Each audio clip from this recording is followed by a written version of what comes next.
In the late autumn of 1982, the dust along Burnt Fork Road in Calloway County, Kentucky, did not settle so much as it hung suspended in the pale, dry air. 27-year-old Clara Vance stood on the sagging wooden porch of her family's farmhouse, watching a red-tail hawk circle overhead in slow, desperate loops.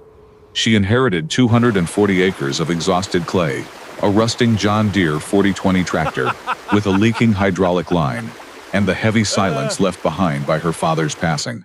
The soil under her worn boots was pale and compacted, stripped of its life by 30 consecutive seasons of cash crop soybeans and synthetic nitrogen. It was a dying patch of earth, and everyone in Calloway County knew it was only a matter of time before the bank put its seal on the rusted front gate. The men at the county agricultural co-op talked about the ground in the same tone. Doctors use for a patient in hospice. They gathered around the pot-bellied stove in the mornings, their thumbs tucked into the straps of their denim overalls, nodding in solemn agreement about chemical application rates. They spoke of anhydrous ammonia as if it were holy water, a high-pressure gas injected deep into the dirt to shock it into yielding one more desperate harvest. It was an expensive, violent fix, requiring heavy machinery and high-interest loans that tied every farmer's neck to the local bank. Her father had refused to take on those mounting loans during his final years, and as a result, his crop yields had withered away until the land could no longer support the mortgage. Clara was a quiet woman in a world accustomed to loud, opinionated men. After earning a degree in agricultural machinery repair and spending 4 years in a city shop, she had come back to the ridge not with grand speeches, but with grease under her fingernails and a habit of observing before speaking. She stood at the edge of those co-op conversations, listening to the dry scratching of pencil lead on order pads as her neighbors bought invisible chemical promises on credit. She remembered a single line her father had written in blue ink on the inside cover of an old parts catalog. "The earth does not need a whip, it needs a meal." On a cold Tuesday morning in early October, Clara drove her father's clattering Ford pickup down to the regional auction barn near the river. While other farmers lined up to sign contracts with the chemical reps, Clara walked past the high-nitrogen liquid tanks and headed straight for the rear loading pens. A commercial fish hatchery from the lower river basin had brought a transport tank filled with small black tilapia that had been sorted out of their prime stock.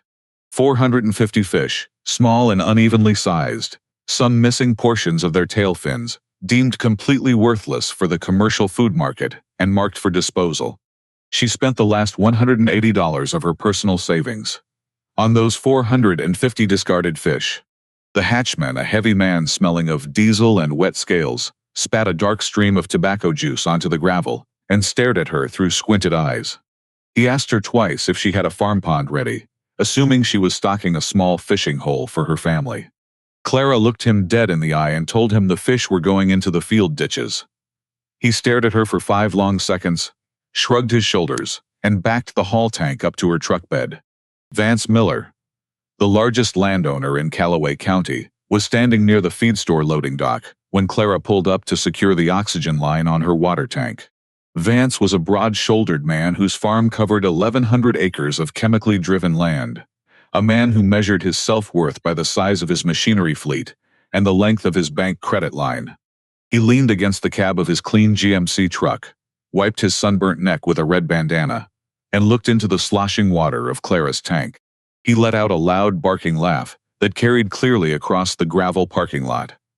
Vance asked her if she had forgotten the difference between a crop field and a riverbed, his voice booming so the other men loading seed bags would hear. He told her that 400 fish would not buy her a single pound of soybean seed when the bank came collecting in the spring. Clara did not raise her voice, nor did she adjust her grease-stained canvas jacket. She looked at Vance Miller with a calm, flat gaze that gave away nothing, waited for the laugh to die down, and said 2 simple words before climbing into her truck. "We will see. Hit that like button. Drop your city in the comments. I want to know where you're watching from tonight." Now let's begin. The drive back up Burnt Fork Road was slow and deliberate, the weight of 50 gallons of water, and 450 live fish shifting with every turn in the gravel. When she reached the main irrigation headgate at the highest point of her farm, Clara did not hesitate. She backed the truck up to the overgrown earthen ditch, unhooked the discharge valve, and allowed the cool river water and its living cargo to spill into the murky channel. The tilapia, suddenly freed from the cramped steel tank, darted into the brown water, their dark fins cutting through the silt, before they vanished into the shadows of the bank. The water in the primary irrigation ditch was stagnant and choked with dry wild mustard weeds, ironweed stems, and thick layers of decayed oak leaves left behind from the previous autumn. Clara Vance stood on the bank with her heavy leather work boots, sinking 2 inches into the cool, greasy mud, watching the small ripples fade as the 450 black tilapia scattered through the narrow earth channels. The late afternoon sun cast long, amber shadows across the dry, pale soybean stubble, painting the exhausted 240 acres in muted shades of rust, ash, and bone. This was the land her grandfather had cleared, with a pair of stubborn draft mules back in 1934, land that had once been rich enough to grow field corn higher than a man on horseback could reach. Now, after decades of intensive chemical farming, continuous tillage, and synthetic pressure, the dirt was quiet in the worst way possible. It was compressed into a cement-like gray clay that repelled rain during summer downpours, and turned into fine chalky dust whenever the wind blew down from the ridge. Inside the silent farmhouse, where the floorboards creaked underfoot, and the air smelled faintly of dried cedar, paraffin oil, and old paper, Clara lit a glass chimney oil lamp and sat down at her father's heavy oak desk. On the right corner of the worn wooden surface sat a stack of 6 leather-bound ledgers, their covers cracked, stained and darkened by grease and sweat from decades of daily handling. These were not standard commercial accounting books filled with dollar figures, profit margins, and interest payments to the county bank. They were her father's daily field journals, filled with small, painstaking observations of local rainfall, soil temperatures at 3-inch depths, bird migrations, and the slow, painful decline of his own acreage. She turned the brittle pages of the volume marked 1974 until she reached an entry where he had drawn a careful detailed diagram of the farm's 3-mile network of earthen ditches in faded black fountain pen ink. Beside the drawing, written in his precise, spidery handwriting, was a series of quiet observations that read more like a confession than a farm report. He had written that the earth does not die from age, but from the slow theft of its breath. Every pass of the heavy disc plow seals the surface, and every pound of chemical salt kills the tiny living things that turn dead leaves into food. On the margin of the next page, dated October 12th of that same year, he had drawn a simple sketch of a small fish swimming in an open channel with arrows, showing the movement of water flowing from the ditch out onto the surrounding crop furrows. Below the drawing, he had written a single haunting question that lingered in Clara's mind like an unfulfilled promise. Could the water itself carry the meal if the current never stopped moving? She spent her first month on the farm, establishing a strict solitary routine that set her completely apart from the rest of Calloway County. Every morning at 5:15, long before the first pale blue light began to show over the oak trees along the eastern ridge, Clara pulled on her canvas work coat, grabbed a heavy metal flashlight, and walked out to the main irrigation ditch.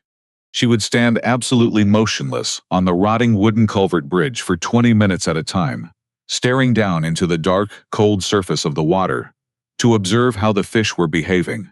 Most of the tilapia stayed deep in the muddy shadows, where the water remained slightly warmer. But there was one particular fish, slightly larger than the rest, with a distinct triangular notch missing from its dorsal fin, that always swam near the wooden pilings. She named him Notch, making him the only fish in the entire population of 450 to receive a name, serving as a quiet marker for the health and vitality of the hidden colony. The neighbors and farmers throughout Calloway County watched her movements from a distance, with a mixture of quiet pity, skepticism, and casual amusement. At the local diner near the grain elevator, over steaming mugs of black coffee and plates of fried eggs, the old-timers spent their mornings joking about Clara Vance's new fish farm on Burnt Fork Road. They calculated her remaining savings on the backs of paper napkins, and made bets on which month the county sheriff would show up at her door with foreclosure papers from the bank. Clara heard the chatter through the young clerk at the hardware store when she went in to buy copper wire and replacement seals for her piping. But she absorbed their words without a single trace of anger or defense. She treated their mockery the same way her father had treated a November frost. A cold, predictable fact of nature, that possessed no power to alter the work that needed to be done. During those long October evenings, Clara walked the perimeter of her property line where her pale, hard ground met the lush, artificially green fields owned by Vance Miller. Vance's land was treated 3 times a year, with liquid nitrogen, weed sprays, and synthetic growth enhancers that forced the crops into rapid, aggressive yields. Yet, when Clara knelt by the fence line and pushed her fingers into Vance's soil, she noticed that despite its green crops, the earth was hard, sour, and packed solid, smelling of bitter chemicals rather than fresh rain. Her own soil was equally hard, but in the narrow furrows where the ditch water had soaked into the edges, the mud was beginning to feel slightly different under her bare thumb. It was a subtle, almost invisible shift, but it was enough to prove that something beneath the surface was beginning to stir. Her father had left behind no money, no fancy equipment, and no shortcuts. But he had left her with 20 years of careful records and an unshakable belief that nature was a partner rather than an enemy to be conquered. Clara closed the leather ledger, set it carefully beside her bed, and set her alarm clock for 5:15 in the morning.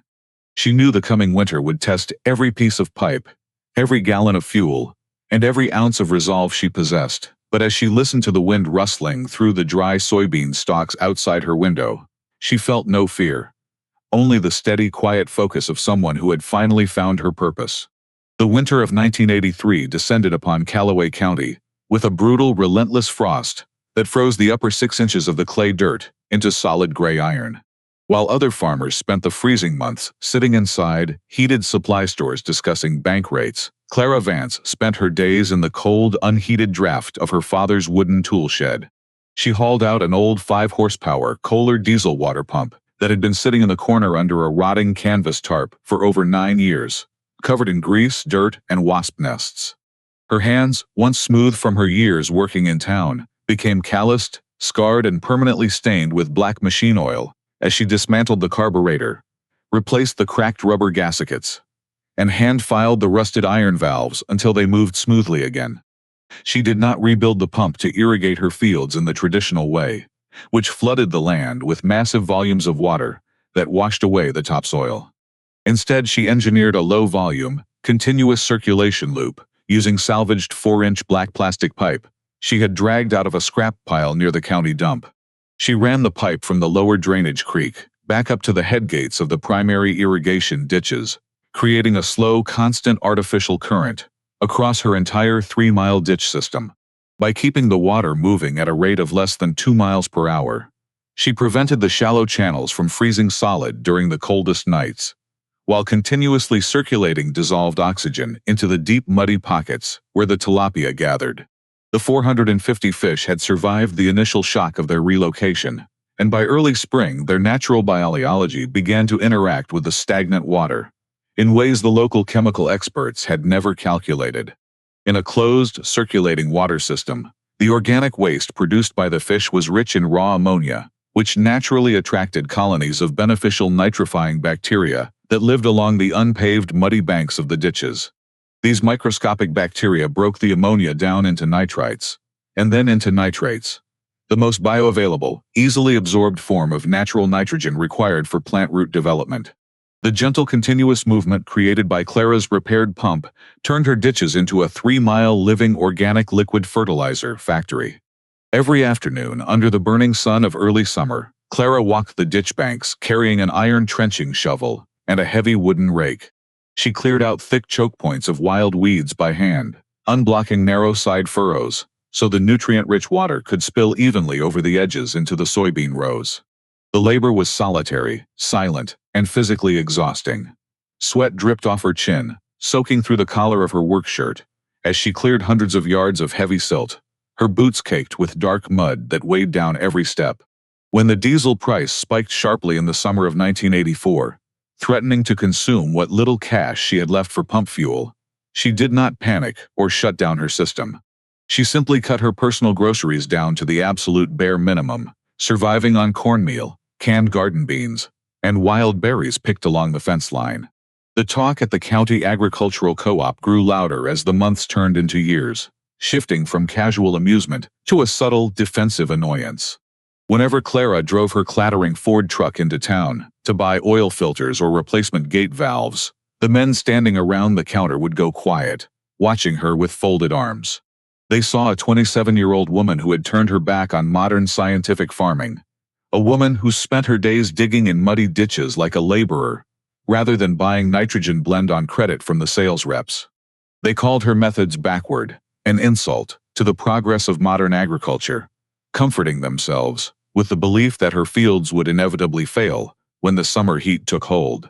Vance Miller made a point of stopping his air-conditioned air cab, John Deere tractor along the boundary fence whenever he saw Clara working near the road. He would idle his massive engine, step out onto the metal ladder, and shake his head with a mixture of condescending pity and frustration. He told her she was wasting her youth on a foolish pipe dream, pointing out that his own soybeans were already knee-high and bright green from heavy applications of anhydrous ammonia and chemical growth stimulants. Clara would lean on her shovel, wipe the dirt from her forehead with the back of her sleeve, and listen to his speech without offering a single word of argument. She knew that his bright green crops were supported by a chemical whip that was destroying the soil structure beneath them, forcing his roots to stay shallow in search of artificial salts. Instead of arguing with her neighbors, Clara focused her attention entirely on the quiet, tactile indicators that only someone intimately connected to the earth could notice. By the end of her second full season, the water in her ditches had changed completely, moving away from the murky, foul-smelling brown sludge of the past to a clear, living olive-green tint that smelled of fresh creek water and wet river stones. At the head of the crop furrows, where the nutrient-infused water seeped into the planting beds, the soil had lost its pale, cement-like gray appearance. When she knelt down and pressed her fingers into the dirt, it felt remarkably softer, crumbling easily in her palm, rather than breaking into sharp, hard clods.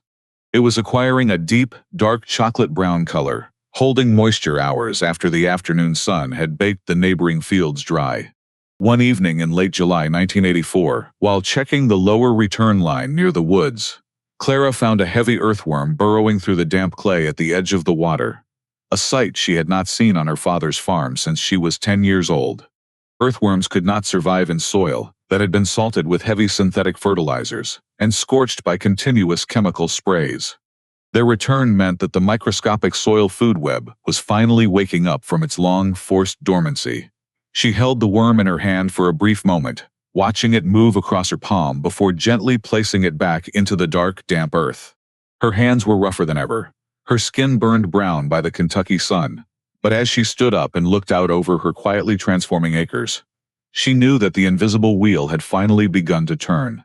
She continued her discipline week after week, month after month, ignoring the rising heat, the mechanical breakdowns, and the heavy weight of county-wide skepticism.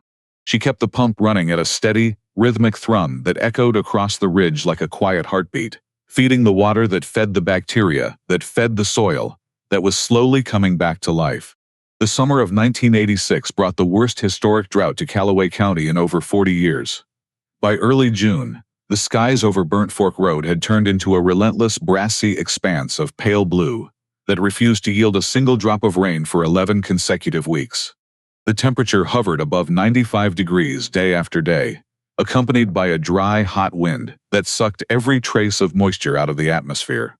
Across the county, the shallow roots of commercial soybeans, forced to the surface by decades of high-salt chemical fertilizers, began to wither, turn yellow and crisp into useless gray powder. The industrial farms that relied entirely on synthetic inputs were the first to collapse under the environmental pressure. Vance Miller's 1,100 acres became a tragic landscape of cracked, hard clay, where deep fissures opened up wide enough to swallow a man's foot. Because his soil lacked organic matter and microbial humus, the water he pumped onto his fields from deep wells simply ran off the baked surface or evaporated into the scorching air within minutes. His expensive chemical fertilizers, sitting undissolved in the dry dirt, acted like a sponge in reverse, drawing what little moisture remained directly out of the plant roots and burning his crop from the inside out. While her neighbors watched their heavy financial investments burn under the sun, Clara Vance's 240 acres stood out against the brown landscape like a deep green oasis.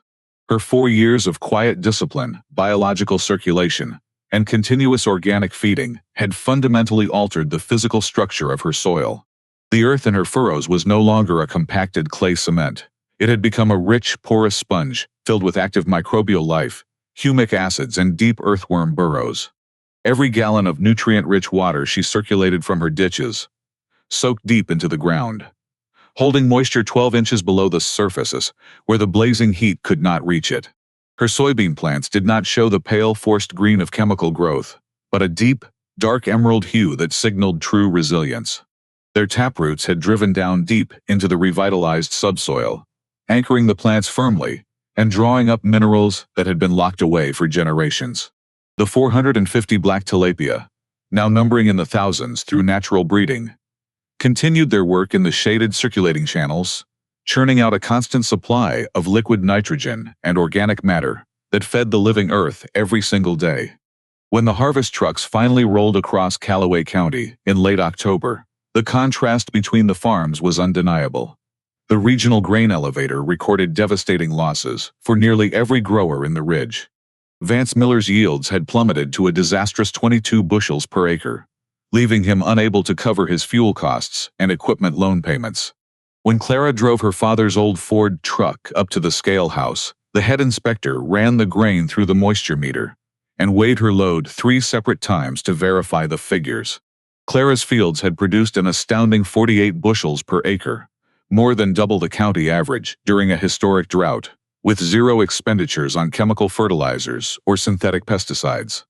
A week after the harvest was completed, Clara took a core sample of her soil from the center of her field, sealed it in a clean glass jar, and mailed it off to the Agricultural Testing Laboratory at the University of Kentucky.